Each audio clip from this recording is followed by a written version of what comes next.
Olá, meus amigos! Nesse vídeo a gente vai falar sobre os 7 princípios para você criar o nome perfeito para sua marca. E aqui eu não estou falando só de uma marca, de uma empresa, mas também a marca de um projeto ou mesmo de variados nomes que você precise criar ao longo do teu trabalho. Eu sei que muitas pessoas trabalham com marcas pessoais. Eu mesmo tenho uma marca pessoal que eu uso o meu nome, apesar de que o Facet Faz foi um nome que eu criei para minha empresa de uma forma geral. E você também pode ter essa estrutura de empresa e criar um nome assim como eu criei para minha.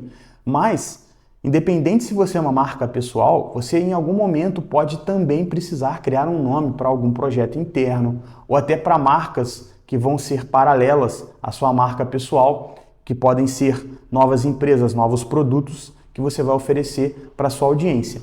E aqui o objetivo é te ensinar a criar esse nome de forma prática, sem errar, para que você ao final tenha um nome criativo e funcional. Porque não adianta só você conceber uma ideia através de uma inspiração, de uma forma criativa. Esse nome também tem que funcionar. E aqui eu vou mostrar para vocês o livro que eu usei para me basear e pegar essas 7 dicas. É um livro que eu comprei lá em meados de 2010, 2011, quando eu estava na faculdade de design. E como vocês todos sabem, eu já falei várias vezes aqui no canal, eu sou designer de formação e eu trabalhei durante muitos anos com criação de marcas, com branding, com gestão de pontos de contato em marcas e com criação de nomes. E esse livro é um livro que me acompanha há muito tempo, que é The Brand Gap, o abismo da marca, do Martin Neumeyer. E aqui dentro tem os 7 princípios para que você crie um bom nome. A primeira coisa que eu queria levantar aqui é o seguinte: você já parou para perceber que existem muitos nomes iguais? Isso se deve a um fator bem óbvio. É porque a maioria dos nomes bons já foram utilizados. E para que a gente consiga ultrapassar essa linha e encontrar possibilidades novas e criativas de nomes, a gente precisa se arriscar. Só que a verdade é que a maioria dos empreendedores, eles não têm coragem de sair do lugar comum, de se arriscar, de colocar à prova a dignidade da marca. E isso faz com que eles tenham marcas desumanizadas, marcas que parecem muito sérias ou até arrogantes, com nomes muito simples, nomes muito frios, justamente porque eles não querem colocar a pele em risco e tentar uma novidade, tentar um nome disruptivo, que quebre padrões e paradigmas. E muitos desses nomes ao longo do tempo, dessa geração de nomes que a gente vem experimentando nos últimos anos, o mercado de branding foi desenvolvendo técnicas e as grandes empresas de design, as grandes empresas de marketing têm colocado no mercado nomes realmente muito diferentes. E aí, quando vem um nome muito diferente, abre-se possibilidades para outras pessoas seguirem esse caminho. Para que o empreendedor médio tenha coragem de colocar uma ideia nova no mercado, um nome novo, ele precisa ver outra pessoa fazendo para então ele seguir o caminho. A gente vai partir do seguinte ponto: todo bom nome, ele começa no cliente. É centrado no usuário, naquele que vai receber e aprender, impregnar a ideia que o nome vai transmitir. É claro que a gente está falando da audiência, das pessoas que vão consumir o produto que a empresa com esse nome vai oferecer. E isso é o básico de qualquer produto e serviço. Se você não faz isso, você está errando. Para que você crie um produto ou um serviço e coloque ele no mercado, você tem que primeiro entender como o seu cliente se comporta, como a sua audiência vai receber e vai entender a mensagem que você quer transmitir. E por isso, você tem que pensar em como o seu cliente vai identificar esse nome que você vai criar, memorizar, discutir e comparar a sua marca, o seu nome com outras marcas. O seu nome deve ser desenvolvido pensando que ele vai ser utilizado e vai estar na boca das pessoas da sua audiência. Então tem que ser fácil de identificar, de memorizar e tem que ser fácil de ser utilizado em comparações, já que você quer que você se sobressaia e se diferencie. E o nome certo, ele pode ser o ativo mais valioso da sua empresa. Ele pode ser o ativo mais valioso da sua marca. Simplesmente porque uma marca, ela começa no nome. Depois ela se estende para a identidade visual, identidade olfativa, auditiva, ambientes, atendimento, cultura empresarial, cultura interna, mas tudo começa no nome. O nome que vai ser verbalizado. As pessoas vão discutir e falar sobre a sua marca usando o nome. Então, se você erra no princípio da criação desse nome, pronto, você pode ter prejuízo para o resto da vida da tua marca. Imagina um nome errado, um nome que foi concebido e que parece de outro segmento. E aí você vai entrar num conflito, um ruído de mensagem com o seu público, com a audiência que você quer atingir. E aí, para evitar esse ruído, você vai ter que fazer concessões, vai ter que fazer ajustes, gambiarras, para que esse nome ele chegue melhor até o seu público. É como fazer um retrabalho. Então é muito importante começar desde o princípio a vida da tua marca com um nome ideal. O primeiro princípio é a distinguibilidade. O seu nome tem que se destacar dos demais do seu segmento. Ele tem que se separar bem do texto comum e do discurso usado no dia a dia. Ele não pode ser um nome que vai se misturar facilmente às narrativas diárias, às conversas diárias, ao texto comum que é utilizado na comunicação geral. Então, os melhores nomes de marca, eles têm uma presença própria daquele nome. Ele se destaca e chama atenção por si só. E aqui a gente tem um grande exemplo que é o Spotify, que é um nome único. Ele não se confunde, é impossível se confundir essa palavra, esse nome com outras palavras. E ele não existia antes, não é um termo comum que já existia no vocabulário. E por isso se destaca muito da multidão de nomes, especialmente do mercado de streaming. E um exemplo negativo, Global Tech, que é um nome extremamente genérico, difícil de se destacar em meio a outras empresas do mesmo segmento. O segundo critério é a brevidade, ou seja, o quão curto ele é para que seja facilmente lembrado. Você tem que levar em consideração se ele vai ser facilmente pronunciado, se ele vai resistir a um apelido. As pessoas costumam dar apelidos a nomes porque eles são muito longos ou difíceis de pronunciar. Então, nomes compridos com muitas palavras são rapidamente reduzidos. As pessoas colocam até em iniciais para poder facilitar a pronúncia, e você não quer isso com a sua marca. Então, esse é um segundo critério que deve ser considerado. E um exemplo aqui positivo é a Nike, que é curto, direto, fácil de lembrar e difícil de encurtar ainda mais. Como que você encurta a Nike? Mais curto do que já é, não tem como. E um nome negativo é Associação Brasileira de Soluções Integradas para a Logística Sustentável. Impraticável como nome de marca. As pessoas teriam que fazer uma sigla, mas imagina uma sigla desse nome aqui. ABSLS. Não tem nenhuma distinguibilidade, que é o ponto número 1. Então já seria impraticável esse nome. Seria reduzido a siglas e não comunicaria nenhum valor, seria completamente sem significado envolvido.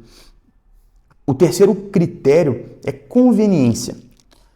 Você tem que entender o seguinte, quando o nome é concebido, você tem que imaginar se aquilo se adequa ao propósito comercial da empresa, do segmento que você quer atuar. Se você perceber que o nome que você criou, o nome que você teve a ideia que você teve, está funcionando também para outro segmento, além do seu, você tem que ficar de olho. Esse ponto aqui é muito importante. Já aconteceu assim, de eu atender alguns clientes que o nome da marca claramente poderia ser utilizado em outro segmento, para outro tipo de empresa que atua em outra área.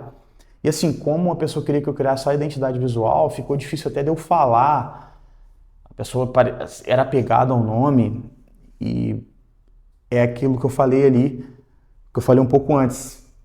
O trabalho e o dinheiro que a pessoa vai gastar para contornar problemas de comunicação, porque não concebeu de forma adequada desde o princípio o nome, vai ser muito alto o prejuízo que essa pessoa vai ter porque não concebeu o nome de forma adequada desde o princípio. Exemplos positivos de conveniência, do princípio da conveniência: LinkedIn.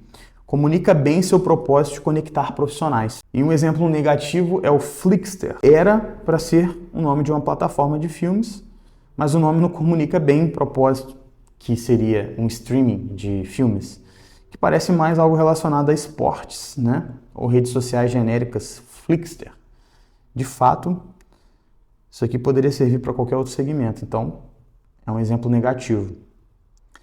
O quarto critério é grafia e pronúncias fáceis. Você tem que perceber se a maioria das pessoas vai conseguir soletrar o nome depois de escutar. O público ouviu, vai conseguir soletrar esse nome depois? Vai conseguir pronunciar de forma fácil?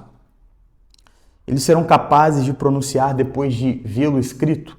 Ou seja, leu em alguma revista, leu em algum anúncio do YouTube, leu no Instagram, leu o arroba, vai conseguir pronunciar de forma fácil? Vai conseguir soletrar depois que ouviu o nome? Então, o nome ele não deve virar um teste de pronúncia para a audiência e nem fazer com que as pessoas se sentem ignorantes. Por conta, às vezes, de a gente querer que um critério desse 7 aqui se sobressaia, às vezes você teve uma ideia que atende muito bem 4, 5 desses critérios aqui e aí não atendeu muito bem o quarto, que é o da grafia e pronúncias fáceis, e aí você gostou tanto da ideia que custo-benefício, vai ser bom, vai valer a pena você utilizar, porque ele ficou muito único, de repente talvez valha a pena aplicar. Seria um caso a se analisar, algumas exceções. O próprio Facet Fácil, por exemplo, ele é tão carregado de simbolismos e ele está tão conectado à marca visual que eu criei que eu abdiquei um pouco da grafia e da pronúncia fácil. Muitas pessoas às vezes pronunciam face to face e pode acontecer de você abdicar disso. O ideal é que você considere fazer 7 de 7 aqui, né? Bater esses 7 princípios perfeitamente. E esse quarto princípio, eu tenho um exemplo aqui maravilhoso que é o Uber, né? Fácil de escrever, de pronunciar e de lembrar. E o Xobni, Xobni, como é que você fala isso, né? Xobni ou Xobni, que é inbox ao contrário, usado por uma antiga ferramenta de e-mails. Devia ser alguma ferramenta de hospedagem de e-mail, né? É dificílimo de pronunciar e de se lembrar como se escreve. Você não sabe se é Xobni, se é Xobni. Então, tá aí um exemplo negativo de como não criar um nome, como não seguir esse princípio da grafia e pronúncias fáceis. O quinto princípio é o da agradabilidade. Você tem que pensar o seguinte: as pessoas vão se sentir bem, vão gostar de utilizar esse nome. Nomes que são intelectualmente estimulantes ou que ofereçam uma sensação bucal já tem um bom ponto de partida. Isso é muito interessante. Cara, se você consegue encontrar um nome que tem essa sensação bucal, cara, é claro que você tem que tentar fazer 7 de 7, como eu falei, mas tenta se agarrar a esse princípio aqui, porque às vezes aquela relação custo-benefício que eu falei vale a pena. Às vezes você abdicar um pouquinho de algum desses critérios para poder manter esse quinto critério aqui mais forte. E um exemplo maravilhoso é o Lush, que tem uma sonoridade agradável, ó, Lush, e evoca a sensação ligada ao luxo, natureza e cuidado. Tá vendo aqui que um nome, aí já é um ponto aqui importante que eu vou abrir um parênteses aqui. Um nome, ele deve ter significados, claro que ligados à palavra, mas também ligados a outros estímulos sensoriais. Aqui a gente está falando do estímulo sensorial sonoro, que o nome, na linguística, a gente sabe que as palavras são ligadas a sons, isso é óbvio, então isso já está completamente arraigado na pronúncia. Eu vou trazer aqui um exemplo que o livro trouxe, que é o da marca Smuckers. A Smuckers foi um bom nome desde o primeiro dia. Ele é marcante desde o primeiro dia que foi utilizado. Foi um nome herdado. Isso é interessante também. Nomes herdados, às vezes, são difíceis de você se desvencilhar, porque são tradicionais e muitas pessoas já aceitaram. Ele já existe no mercado e como é que você vai abandonar um legado? E o Smuckers foi um caso desse, em que o nome, de forma providente, era um nome muito bom e também funcionava muito bem de forma prática. Herdaram um nome muito bom. O Smuckers é um nome marcante, um nome curto, fácil de soletrar e pronunciar, é agradável, como eu havia dito, igual o Lush, Smuckers, e passível de proteção, que é o último critério que a gente vai falar também. Apesar de a empresa apresentá-lo como um nome bobo, ele se beneficia dessa onomatopeia que o Lush também tem, que é Smuckers, Smuckers, e soa como uma mastigação. E olha que maravilha, é um nome de uma marca de geleia, vocês provavelmente já ouviram falar. Alimento, geleia, Smuckers, é um nome que lembra mastigação. O nome fica imagético, ele se conecta com sensações além da audição. Então você tem a lembrança da mastigação, o que já faz previamente quem escuta lembrar da geleia. Então, muito inteligente, muito interessante. Um exemplo negativo seria o Sillet Bang, nome de produto de limpeza que tem som agressivo. Sillet Bang, imagina. Sua mãe vai limpar o chão ali, vai limpar a cozinha com o Sillet Bang, tipo, ela vai dar um tiro. Nome de produto de limpeza que tem som agressivo e pode soar desagradável para algumas culturas, de fato. Isso também tem que ser muito levado em consideração, questões culturais. Eu não me esqueço de um exemplo, fatídico exemplo, do Pajero. Pajero, ou falando em português, Pajero, que é o nome de um carro, se eu não me engano, da Mitsubishi, e que em espanhol tem outra conotação. Eu me recuso a falar aqui a conotação, mas em português funcionou bem, mas em espanhol não funcionava bem, tanto é que tinha outro nome. Em países de língua espanhola, esse carro acho que até saiu de linha e tinha outro nome na Argentina, por exemplo. E eu não lembro qual era o outro nome que eles utilizavam lá, mas essa questão cultural é um outro ponto que deve ser levado em consideração. Então a gente falou do quinto critério aqui, quinto princípio de agradabilidade. E o sexto critério é o critério da extensibilidade. É se ele pode sugerir uma interpretação visual e se ele pode também ser utilizado de outras formas criativas. É o que eu falei, com som, numa propaganda de vídeo, né, na TV, no YouTube, em algum anúncio. Se você pode brincar com ele de forma ilustrativa, de forma sonora. Isso não é comum de você encontrar um nome com essa extensibilidade. É bem difícil, tá? E eu assim, uma opinião pessoal minha, né, como profissional, eu não acho que necessariamente esse critério número 6 deve ser perseguido como prioridade. Se ele acontecer, é maravilhoso, mas ele também não deve impedir você, na hora do brainstorm, de criar um nome, porque às vezes você tem aí 4, 5 princípios sendo bem atendidos com uma ideia que você desenvolveu, que você concebeu, e aí por conta da ideia número 6, para você fazer 7 de 7 desses critérios aqui, você larga uma ideia? Não. Você não deve deixar de avançar com uma ideia de nome por conta de não ter atendido esse critério de extensibilidade. Se você focar em achar essa extensibilidade, pode acontecer e é muito bom. Um exemplo aqui é a Apple, que é um nome simples, mas tem possibilidades visuais e simbólicas infinitas. Isso também tem a ver com a marca que você vai utilizar, a marca visual, né? O símbolo, o ícone que você vai usar e que vai acompanhar o nome da marca. Nomes formados a partir de palavras de origem grego ou latina, eles tendem a ser pouco imagéticos. Por exemplo, Accenture e Innoveda.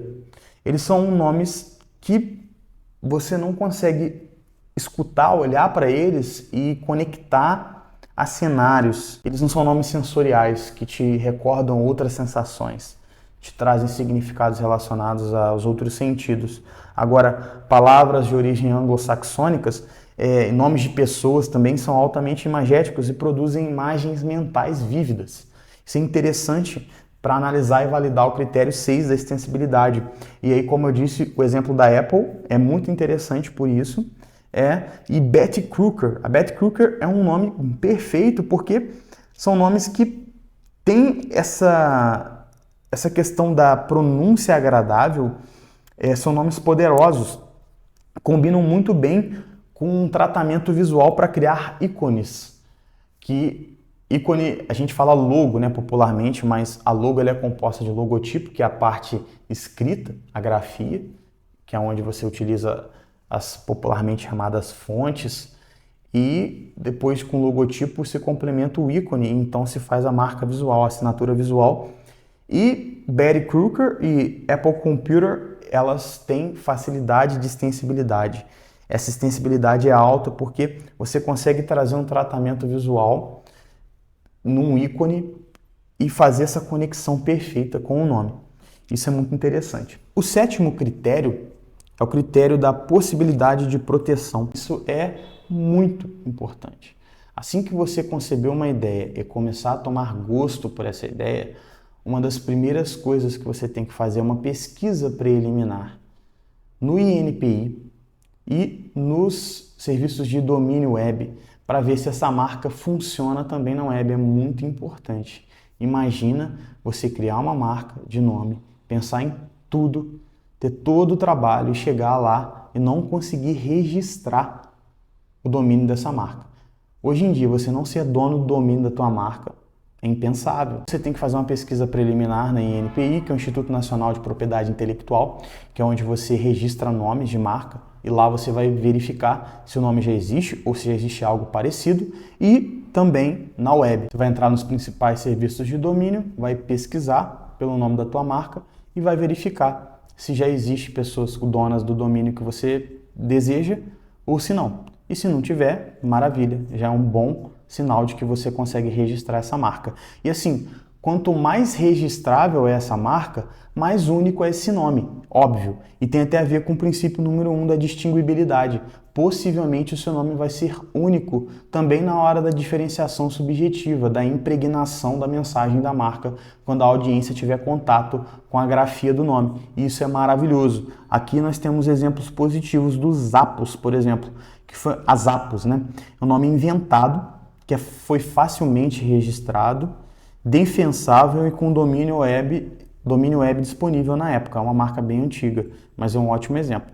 E aqui um exemplo negativo, Home Store. É um nome genérico, difícil de registrar. Home, que em inglês é casa, e Store é loja. É muito genérico, difícil de registrar, fácil de imitar, quase impossível de proteger legalmente. É como se você criasse em português um nome para a sua empresa de móveis, né? Uma loja de móveis chamada Loja Casa, né? Casa Loja, algo assim, que é quase impossível de proteger. Na verdade, não dá para proteger, né, legalmente. E provavelmente também não vai ter um domínio disponível, ou então terão domínios muito parecidos que as pessoas podem se confundir na hora de digitar. Você pode reparar que conforme você vai preenchendo todos esses 7 critérios, e você vai dando um ok aqui, um check aqui em cada um deles, um vai complementando o outro, um depende do outro para acontecer. Então, esses são os 7 princípios para você criar um nome perfeito para sua marca. E como eu disse ao longo do vídeo, ter um nome perfeito desde o princípio é essencial para que você evite ruídos de comunicação com a sua audiência, evitando prejuízos com a tua marca. Porque se você não consegue se comunicar bem, você provavelmente está perdendo dinheiro. O nome certo pode se tornar o ativo mais valioso da sua marca. Então, por isso é muito importante quando você vai abrir uma empresa, quando você vai conceber um novo projeto, ter um nome perfeito que se encaixe exatamente para a necessidade daquele projeto, daquela marca. Se você não tem um nome perfeito desde o princípio, as chances daquela marca não ter valor e se comunicar mal com a audiência são muito grandes. E se você tem um nome muito bem feito, muito bem desenvolvido, aquele nome pode carregar a tua empresa, por mais que você fale em outras áreas, isso pode acontecer também. E é por isso que existem no mercado nomes que valem milhões, que são registrados, e que se você vende esse nome, muitas das vezes a pessoa compra o nome, não compra nem a estrutura física de uma empresa, mas compra o nome que faz parte da marca, né? É por isso que quando a gente fala que comprou a marca, na verdade o nome que está muito mais carregado de valor. Você que chegou até o final, faz um favor para mim, curta esse vídeo, comenta aqui embaixo se você gostou, ou se você tem alguma dúvida, de repente algum desses princípios que eu falei aqui te geraram dúvidas, você pode compartilhar comigo.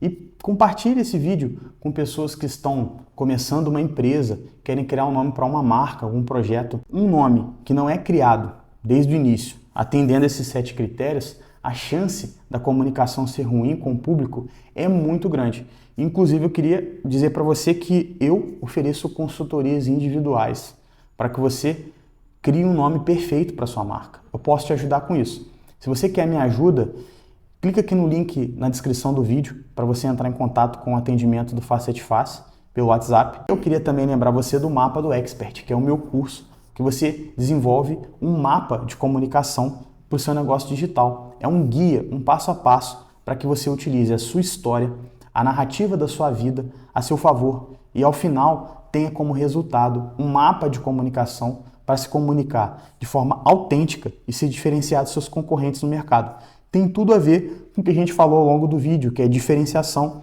que é desde o princípio criar uma estratégia perfeita de comunicação, que começa no nome e que antes do nome começa na estratégia. E o Mapa do Expert entrega para você essa estratégia.